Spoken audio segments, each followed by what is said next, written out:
అందరికీ నమస్కారం. ఈరోజు మేషరాశి వారికి జరగబోయే శుభాలు మరియు అశుభాలు ఏ విధంగా ఉన్నాయో తెలుసుకోబోయే ముందు ఒక చిన్న రిక్వెస్ట్. ఈ వీడియోని ఇంకా లైక్ చేయకపోతే వెంటనే లైక్ చేయండి. ఛానల్ ని సబ్స్క్రైబ్ చేయకపోతే వెంటనే సబ్స్క్రైబ్ బటన్ క్లిక్ చేసి పక్కనే ఉన్న బెల్ ఐకాన్ని యాక్టివ్ చేసుకోండి.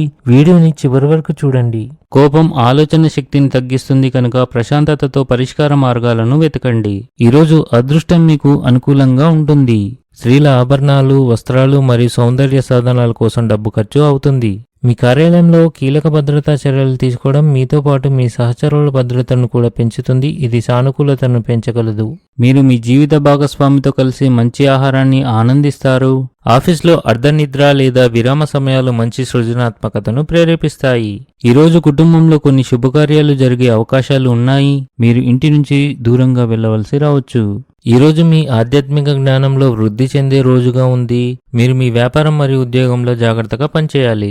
ఉద్యోగస్తుల ఉన్నతాధికారులు ఈరోజు మీ పనితో సంతోషంగా ఉంటారు. మిమ్మల్ని చాలా ప్రశంసిస్తారు. ఈరోజు మీరు సత్యంతో మాత్రమే జీవించాలి, లేదంటే కష్టాలు తీరే బదులు పెరుగుతాయి. వ్యాపారస్తులు ఈరోజు ఆర్థిక ప్రయోజనాలను పొందవచ్చు.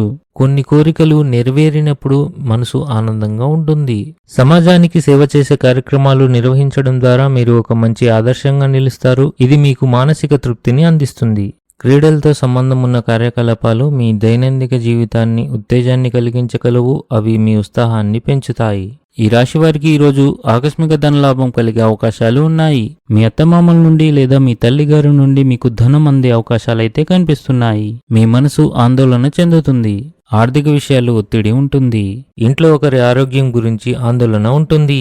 ఇంట్లోని చిన్నపిల్లలపై ప్రత్యేక శ్రద్ధ వహించండి. ఆటాడేటప్పుడు వారు గాయపడే అవకాశాలు ఉన్నాయి కాబట్టి వారిని గమనిస్తూ ఉండండి.